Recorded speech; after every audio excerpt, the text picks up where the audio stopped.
अस्सलाम वालेकुम my dear students, class first year exercise हम कर रहे हैं 9.3 और क्वेश्चन नंबर इसका 5 का 8 पार्ट।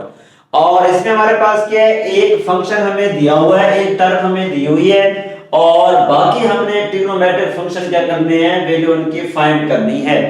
तो ये हमने बेसिकली ये जो क्वाड्रेंटल का मतलब होता है, क्वाड्रेंटल एंगल के बेसिकली हम ये फार्मूला जानते हैं।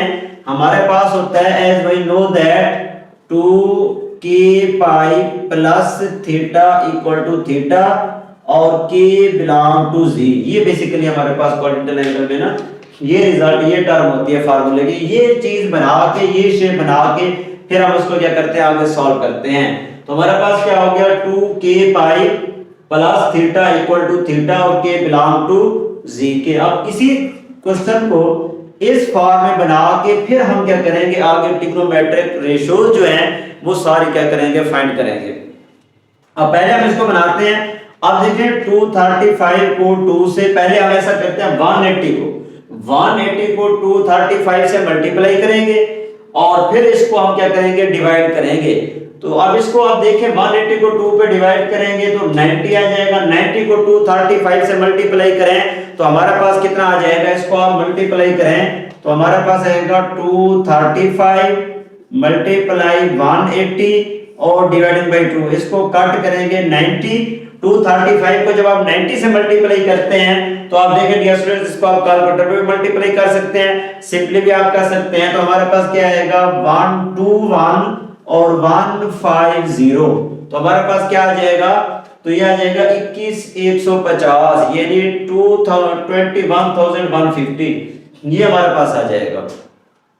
अब ये आ गया डिग्री, ये हमारे पास क्या आ गया, डिग्री आ गया। अब इसको हमने लेके जाना है इस फॉर्म में, क्वाड्रेंटल एंगल में। अब क्वाड्रेंटल में किस तरह, इसका आसान तरीका होता है कि आप इसको क्या करें, 360 पे डिवाइड कर दें। कैसे, तो आप लिखेंगे 21150, इसको हम डिवाइड करेंगे 360 के ऊपर।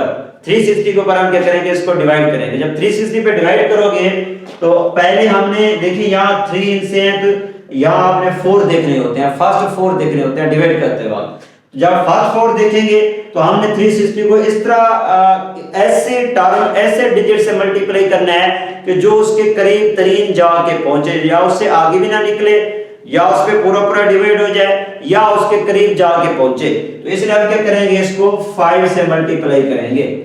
जब आप 5 से मल्टीप्लाई करेंगे, 500 और 5 6 30 और 5 3 15 और 15 में आप 3 ऐड करें तो हमारे पास क्या आएगा, 18 और फिर 5 का आया 5, 1 का आया 1 और 11 में से 8 चला गया 3 और यहाँ वैसे कुछ नहीं बचेगा और नीचे उतारेंगे हम किस चीज को, 0 को। तो हमारे पास क्या आ गया है, 3150। फिर इसको आगे मजीद हम डिवाइड करते हैं,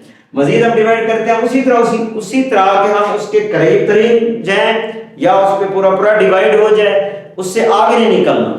इसका मतलब फिर हम 8 के साथ इसको डिवाइड करते हैं। जब 8 के साथ करेंगे तो 8 0 आ जाएगा।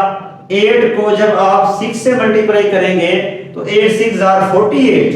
तो हमारे पास क्या आ जाएगा, यहाँ पे 8 आ जाएगा यानी 48। और फिर इसी तरह आप क्या करेंगे, 8 को 3 से मल्टीप्लाई करेंगे 24 में जब आप 4 ऐड करेंगे तो हमारे पास कितना आ जाएगा, 28। 0 का आया 0, 55 में से 8 नहीं जा सकता, इधर से 1 कैरी लेंगे, 15 हो जाएगा। 15 में से 8 चला गया तो 7 आ जाएगा। और यहाँ बचा, क्योंकि 1 इधर दे दिया था, यहाँ 0 बचेगा, 0 यहाँ से कैरी लेगा 1 तो ये हो जाएगा 10 में से 2 चला जाएगा तो हमारे पास कितना आ जाएगा, 2 आ जाएगा। 10 में से 8 चला जाएगा तो हमारे पास कितना आ जाएगा, 2 आ जाएगा। तो ये हमारे पास कितना आ गया है, 270 आ गया। अब इसी डिवीजन को हमने इस फॉर्म में बनाना है, क्योंकि बेसिकली हमारे पास क्वाड्रेंटल एंगल का रिजल्ट जो है वो ये है, इस फॉर्म में हमने बनाना होता है। इस फॉर्म में बनाने के लिए हम ऐसा करते हैं, अब 2 वैसे जो यहाँ 58 है, ये 58 है तो इसको हम लिखेंगे, ये यूं समझ लें कि 2k पाई की जगह पे ये जो 2 पाई है ना, ये 2 पाई, इसकी जगह पे ये 360 है और k की जगह पे ये 58 है। तो इसको इसलिए आप अब यहाँ यूं समझ लें कि ये 2 पाई इकट्ठे क्या बन गया, 360। तो आप लिख सकते हैं 58 into 360 और प्लस ये वाली टर्म 270, ये वाली टर्म बनेगी और इक्वल टू थीटा, तो इसका मतलब है इक्वल टू, यही चीज इक्वल टू क्या बनेगी 270। तो इसी रिजल्ट को हमने क्या किया है, बनाया है, जो ये ठहरा हुआ है 2k पाई, 2 पाई, ये 2 पाई है और ये k की वैल्यू है 58 और प्लस ये जो थीटा है, ये बेसिकली ये जो हमारे पास टर्म बची है 270 और इक्वल टू थीटा, ये जो टर्म होगी यहाँ जो एंगल होगा वही यहाँ पे आएगा, ये जो एंगल है फिर ये आपके पास 270 आ जाएगा। तो ये आगे आसान है, बस ये स्टेप होता है जो आपने बनाना होता है, इसको सॉल्व करना होता है। तो इस हिस्से को, इस पार्ट को आपने क्या करना है, सॉल्व करना है। जब ये बन जाएगा अब आप लिखेंगे, क्योंकि बेसिकली ये चीज इसके इक्वल हुई है, वो कहता है कि इसकी वैल्यू निकाले साइन की और इसकी वैल्यू निकाले साइन की, दोनों सेम आएगी, इससे मुराद ये होता है। अब ऐसे जब इसको आप लिखेंगे तो आप किस तरह, अब देखो ना हमने ये क्वाड्रेंटल एंगल बना लिया, अब हमने ट्रिग्नोमेट्रिक रेशियोज क्या करनी है, फाइंड करनी है, उनकी वैल्यू निकालनी है। यानी वो क्या है हमारे पास ट्रिग्नोमेट्रिक रेशियोज जो हैं, आपको पता है 3 बेसिक है, 3 उसकी रेसिप्रोकल है, यानी sin cos tan होगी, फिर कोसिकेट, सीकेट और कॉट हो गया। अब इस तरह इसकी जब हम वैल्यू फाइंड करेंगे तो हमारे पास ये सॉल्यूशन क्या आ जाएगा, मैं इसको लिख रहा हूं, हमारे पास आ जाएगा sin n2। तो आप लिख सकते हैं, अब क्या आ जाएगा sin, अब sin के साथ ये सारी वैल्यू लिखोगे ये वाली, तो आप लिखेंगे sin n2 2 पाई 235, मैं इसको लिख रहा हूं 235 पाई और 2 इज इक्वल टू, यानी ये पूरी टर्म, ये पूरी साइन के साथ लिख रही है, sin 235 पाई ओवर 2 और फिर ये जो हमने निकाली है ये लिखेंगे sin 270 डिग्री और इन दोनों का अंश आपने कैलकुलेटर पे निकालना है।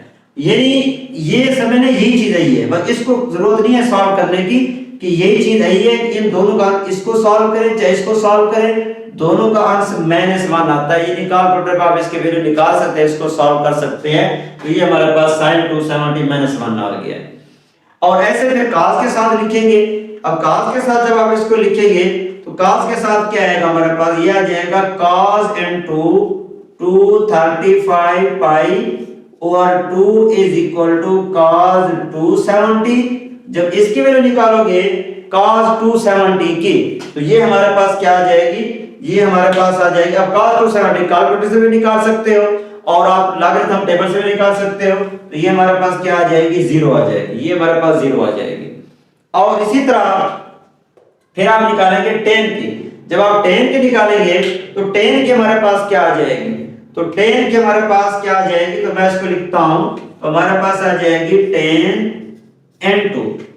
अब tan हमारे पास क्या आ जाएगा, tan हमारे पास क्या आ जाएगी, tan की वैल्यू जो है, चलो मैं इधर कर लेता हूं, इसको इधर मैं कर लेता हूं, तो हमारे पास क्या आ जाएगी, तो ये वैल्यू डियर स्टूडेंट्स, अब हमारे पास आ जाएगी tan, तो मैं इसको लिख रहा हूं tan into 235 pi over 2 is equal to, इसके साथ आपने लिखना है tan into 270 degree is equal to. अब tan 270 डिग्री जब निकालेंगे तो आप कैलकुलेटर से भी निकाल सकते हैं, लॉगरिथम टेबल से भी निकाल सकते हैं। तो इसकी वैल्यू आती है अनडिफाइंड, क्योंकि 1 और 0 आती है, 1 और 0 आपको पता है इंफिनिटी अनडिफाइंड है, तो इसको आप ऐसे लिख सकते हैं या इस तरह भी लिख सकते हैं अनडिफाइंड, यानी ऐसे भी आप लिख सकते हैं अनडिफाइंड, ऐसे भी आप लिख सकते हैं, इस तरह भी लिख सकते हैं, ऐसे भी आप लिख सकते हैं। अब आगे जो है ना वैल्यू की उलट लिखनी है, रेसिप्रोकल, यानी आप साइन का रेसिप्रोकल क्या है, साइन का रेसिप्रोकल है कोसिकेंट, तो आप लिख सकते हैं इधर साइन को, तो ये आ जाएगा cosecant into 235 over 2 pi is equal to, आपके पास आ जाएगा cosecant into 270 degree is equal to. अब देखिए -1 ओवर 1, कोसिकेंट का उलट क्या आता है, वही -1 आ जाएगा, वही का वही आ जाएगा। अब ऐसे ही cos का लिखेंगे, जब हम cos का लिखेंगे तो cos का क्या है, cos का रेसिप्रोकल होता है सीकेंट, cos का होता है रेसिप्रोकल सीकेंड क्या आ जाएगा 235 pi over 2 is equal to, आप इसको ले सकते हैं सीकेंड इनटू 270 डिग्री, और ये किसका उलट है 0 1 ओवर 0, जब इसको रेसिप्रोकल करोगे ना 1 ओवर 0, 1 ओवर 0 क्या हो जाएगा अनडिफाइंड हो जाएगा, जिसको आप ऐसे भी इन्फिनिटी भी ले सकते हैं, अनडिफाइंड भी लिख सकते हैं, क्योंकि ये 1 ओवर 0 हो जाएगा। और ऐसे ही फिर जब आप इसका tan का लिखेंगे तो tan का हमारे पास क्या आ जाएगा, जब tan का लिखेंगे tan का काट आएगा, तो ये आपके पास बनेगा tan का जो बनेगा वो काट बनेगा, तो आप लिख सकते हैं इसको cot into 235 pi divided by 2 is equal to, तो आप लिख सकते हैं cot into 270 degree is equal to, अब ये हमारे पास क्या है tan की वैल्यू अनडिफाइंड, इसका रेसिप्रोकल है, तो इसका मतलब है 1 ओवर इन्फिनिटी, 1 ओवर इन्फिनिटी का मतलब है 0, तो ये हमारे पास क्या आ जाएगा 0 आ जाएगा। तो ये था डियर स्टूडेंट्स कि जब आपने क्या करना हो find the value of trigonometric function, trigonometric function की वैल्यू फाइंड करनी हो और हमें फार क्वाड्रेंटल एंगल्स गिवन हो, तो इसको हम किस तरीके से इसको सॉल्व करते हैं, ये क्वेश्चन नंबर 5 और 6, 5 भी ऐसे और इसका जो क्वेश्चन नंबर 6 है वो भी ऐसे है, तो आप इस तरीके से इसकी फॉर्म बना के जब इसको क्वाड्रेंटल एंगल फॉर्म में इस तरह बनाओगे, फिर उसके बाद साइन कॉस टेन ये सारी वैल्यू आपने क्या करनी है डियर स्टूडेंट्स फाइंड करनी है। ओके डियर स्टूडेंट्स, उम्मीद है कि आपको समझ आ गई होगी। मजीद भी कई प्रॉब्लम हो तो आप मुझसे कमेंट सेक्शन में कमेंट करके डिस्कस कर सकते हैं। ओके डियर स्टूडेंट्स, अल्लाह हाफिज।